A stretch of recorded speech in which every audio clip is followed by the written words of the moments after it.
Hi, ഇന്ന് പഴവും മുട്ടയും വെച്ചിട്ട് നല്ല ഹെൽത്തി ആയിട്ടുള്ള ഒരു റെസിപ്പിയാണ് കാണിക്കുന്നത്. അതിനായിട്ട് ഒരു പഴം ഇതുപോലെ സ്ലൈസായിട്ട് നീളത്തിൽ കട്ട് ചെയ്തിട്ടെടുക്കുക. എന്നിട്ട് ഒരു ചട്ടി ചൂടാക്കിയിട്ട് അതിലേക്ക് നമ്മൾ ഈ കട്ട് ചെയ്തിട്ടുള്ള പഴം നിരത്തി വെച്ച് കൊടുക്കുക. പഴം ഇതുപോലെ കട്ട് ചെയ്ത് ഇതെടുക്കണം കേട്ടോ. ഞാനിവിടെ ഒരു പഴം എടുത്തിട്ടുള്ളേ, അതിൽ നിന്ന് തന്നെ എനിക്ക് ഒരു 4-5 പീസ് കിട്ടി. അപ്പോൾ നമ്മൾ കട്ട് ചെയ്യുമ്പോഴേ മുറിഞ്ഞു പോവാതെ സൂക്ഷിച്ച് മുറിച്ചാൽ നമുക്കിതുപോലെ കിട്ടും കേട്ടോ. പക്ഷേ ഒരു കാര്യമുണ്ട്, ഞാൻ ഇത്രയും സൂക്ഷിച്ച് മുറിച്ചിട്ടും എൻ്റെ ഒരു പഴത്തിൻ്റെ കഷ്ണം മുറിഞ്ഞു പോയിട്ടോ. പിന്നെ ഇപ്പോൾ ഏതായാലും സാരമില്ല എന്ന് വിചാരിച്ചിട്ട് ഞാനത് ഇതേപോലെ ഒന്ന് സെറ്റ് ചെയ്തെടുക്കുന്നുണ്ട്. അപ്പോൾ നിങ്ങളും ഇനി കട്ട് ചെയ്യുമ്പോൾ മുറിഞ്ഞു പോയിട്ട് വിഷമിച്ചിരിക്കൊന്നും വേണ്ട, ഇതുപോലെ അങ്ങോട്ട് ഈ ചട്ടിയിൽ തന്നെ ഇട്ട് കൊടുത്താൽ മതി. അതുപോലെ ഒന്ന് ജസ്റ്റ് 2 ഭാഗം നമുക്കൊന്ന് ഫ്രൈ അല്ല, എന്നാൽ ജസ്റ്റ് ഒന്ന് ഫ്രൈ ആവും വേണം. ഈ ഒരു കൺസിസ്റ്റൻസിയിലാവുമ്പോൾ നമുക്കൊന്ന് പ്ലേറ്റിലേക്ക് മാറ്റിയിട്ടെടുക്കാം. പിന്നെ ഒരു കാര്യമുണ്ടേ, ഞാനിത് ഉണ്ടാക്കാൻ തുടങ്ങുമ്പോൾ ഉദ്ദേശിച്ച റെസിപ്പിയല്ല, എനിക്ക് ഉണ്ടാക്കി കഴിയുമ്പോൾ കിട്ടിയ റെസിപ്പി. അതും കൂടെ നിങ്ങളൊന്ന് കാണണം കേട്ടോ. ചിലപ്പോൾ നിങ്ങൾക്കും ഉണ്ടായിട്ടുണ്ടാവും ഇതുപോലെ അനുഭവം. അപ്പോൾ ഇനി ഏതായാലും വീഡിയോ എടുത്തില്ലേ, അപ്പോൾ ഇനി നിങ്ങൾക്കും ഷെയർ ചെയ്യാമെന്ന് വിചാരിച്ചതാണ്. അപ്പോൾ അതോടെ മാറ്റി വെച്ചിട്ടുണ്ട്. ഇനി വീണ്ടും ആ പാനിൽ തന്നെ വെളിച്ചെണ്ണ ഒഴിച്ചു കൊടുക്കുക. എന്നിട്ട് കുറച്ച് തേങ്ങയും കൂടെ നമുക്ക് റോസ്റ്റ് ചെയ്തിട്ടെടുക്കണം. വെളിച്ചെണ്ണക്ക് പകരം നെയ്യോ ഓയിലോ എന്തും എടുക്കാം കേട്ടോ. ഞാനെടുത്തത് ഞാൻ പറഞ്ഞു എന്നുള്ളൂ. അപ്പോൾ കുറച്ച് തേങ്ങ കൂടെ ഇട്ടിട്ട് ഒന്ന് റോസ്റ്റ് ചെയ്തെടുക്കുക. അപ്പോൾ കുറച്ച് കഴിയുമ്പോൾ കുറച്ച് കശുവണ്ടിയും അതുപോലെ തന്നെ മുന്തിരിയും നിങ്ങളുടെ കയ്യിൽ എന്തൊക്കെ നട്ട്സ് ഉണ്ടോ അതൊക്കെ ചേർത്ത് കൊടുക്കുക. ഞാനിപ്പോൾ എൻ്റെ കയ്യിലുള്ളത് ചേർത്ത് കൊടുത്തു എന്ന് മാത്രം.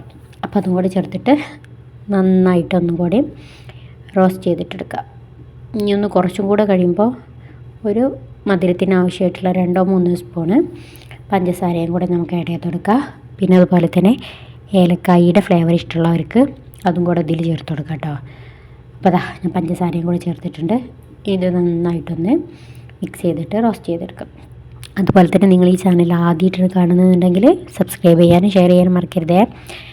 അപ്പോൾ ഇതിവിടെ ഇങ്ങനെ റോസ്റ്റായി വരുന്നുണ്ട്. ഇത് റോസ്റ്റായി വന്നാൽ നമുക്കൊരു ബൗളിലേക്ക് മാറ്റി വെച്ചെടുക്കാം. ഇനി നമുക്ക് വേണ്ടത് ഇതിന് ടോപ്പിങ്ങിന് തയ്യാറാക്കുള്ളതാണ്. അതിൻ്റെ ഒരു ബൗൾ എടുക്കുക. അതിലേക്ക് 1 സ്പൂണ് മൈദ ചേർത്ത് കൊടുക്കുക. പിന്നെ മധുരത്തിന് ആവശ്യമായിട്ടുള്ള പഞ്ചസാര ഇട്ട് കൊടുക്കുക.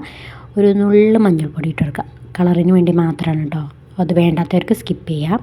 പിന്നെ കുറച്ച് പാലും കൂടെ ഒഴിച്ചിട്ട് ആ പഞ്ചസാര അതിൽ ഈച്ചൊന്നെടുക്കുക, നന്നായിട്ട് മിക്സ് ചെയ്തിട്ട്.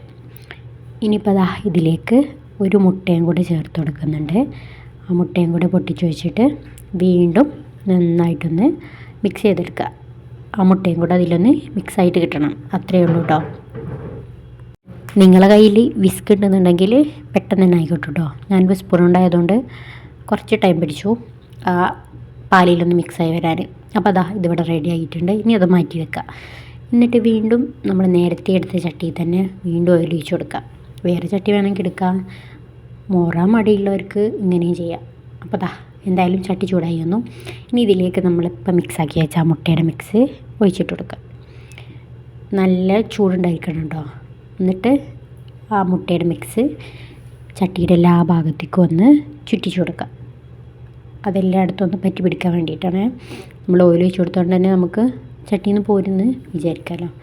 അപ്പോൾ അതൊന്നിങ്ങനെ ജസ്റ്റ് മുകൾ ഭാഗം കുക്കായി വരുമ്പോൾ നമ്മൾ നേരത്തെ ആ ഫ്രൈ ചെയ്ത് വെച്ച പഴം ഓരോന്നായിട്ട് അതിന് മുകളിലേക്ക് വെച്ച് കൊടുക്കുക. മുറിഞ്ഞതും പൊട്ടിയതും ഒക്കെ അതേപോലെ തന്നെ വെച്ച് കൊടുത്താൽ മതിയേ. ഏതായാലും ഇതിൻ്റെ അവസാനം നിങ്ങൾ കാണുമ്പോൾ മുറിഞ്ഞാലും പൊട്ടിയാലൊന്നും കുഴപ്പമില്ലെന്ന് നിങ്ങൾക്ക് തോന്നിപ്പോവും. അപ്പോൾ എന്തായാലും ഇതുപോലെ സെറ്റ് ചെയ്തെടുത്തിട്ടുണ്ട്. നിങ്ങൾ മുഴുവൻ കാണണം കേട്ടോ. ഇനി ഇതിൻ്റെ മുകളിലേക്ക് നമ്മൾ നേരത്തെ റോസ്റ്റ് ചെയ്ത് വെച്ച ആ അണ്ടിപ്പരിപ്പും തേങ്ങയുടെയൊക്കെ മിക്സ് അതിന് മുകളിലേക്ക് ഇട്ട് കൊടുക്കുക. മുഴുവനായിട്ട് ഇട്ട് കൊടുക്കുക കേട്ടോ. ഇനി വേറെ ഇതൊന്നുമില്ല, ഇപ്പം മാത്രമേ നമ്മളിത് മുഴുവനായിട്ട് ഇട്ട് കൊടുക്കുക. എന്നിട്ടൊക്കെ ഇട്ട് കൊടുത്തതിന് ശേഷം നമ്മളിത് റോൾ ചെയ്തിട്ട് എടുക്കുകയാണ് വേണ്ടത്. അപ്പോൾ ഒരു സൈഡിൽ നിന്ന് ചട്ടകം വെച്ചിട്ട് ഇങ്ങനെ ഉരുട്ടിയിട്ട് എടുക്കണം. ഞാൻ മലപ്പുറം താത്ത എന്ന് പറഞ്ഞ ഒരു താത്തയുടെ വീഡിയോ കണ്ടിട്ട് ചെയ്ത് നോക്കിയതാണ് കേട്ടോ. അവർക്ക് നല്ല ഭംഗിയായിട്ട് നല്ല പെർഫെക്റ്റായിട്ട് കിട്ടിയിട്ടുണ്ട്. എനിക്ക് കിട്ടിയത് ഇങ്ങനെയാണ്. എൻ്റെ കുഴപ്പം എന്തെങ്കിലും കൂടി കുറേ എന്തെങ്കിലുമൊക്കെ ചെയ്തിട്ടുണ്ടാവും. അപ്പം ഞാൻ എന്തായാലും വീഡിയോ എടുത്തതല്ലേ എന്ന് വിചാരിച്ച് ഇങ്ങനെ റെസിപ്പി ഇട്ടു എന്നുള്ളൂ.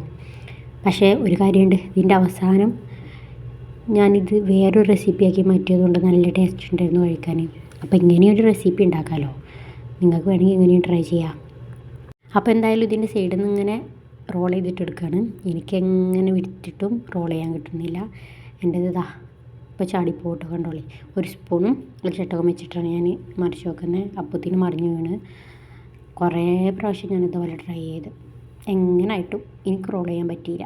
അവസാനം ഞാൻ ആ കയ്യിൽ വെച്ചിട്ട് നമ്മൾ ഓംപ്ലേറ്റൊക്കെ ഉണ്ടാക്കി കഴിഞ്ഞാൽ അടിയിൽ പിടിച്ച് നന്നായിട്ടൊരു മിക്സ് ആക്കി എടുക്കൂലേ, അതുപോലെ എല്ലാം കൂടെ കൂട്ടി ഇങ്ങോട്ട് ചക്കക്കൂട്ട ഉണ്ടാക്കുന്ന പോലെ നന്നായിട്ടൊന്ന് ഇളക്കിയെടുത്തു. ഇപ്പം തോന്നാം വെറുതെ എന്തിനാ കഷ്ടപ്പെട്ടിട്ട് ആ പഴം അത്രയും സ്ലൈസായൊക്കെ മുറിച്ചിട്ടത്, ഇങ്ങനെ ചെയ്താൽ മതിയെന്ന് ആദ്യം തന്നെ. പക്ഷെ എങ്ങനെ കഴിക്കാൻ നല്ല ടേസ്റ്റ് ഉണ്ട്. അപ്പോൾ എല്ലാവരും ട്രൈ ചെയ്യാം.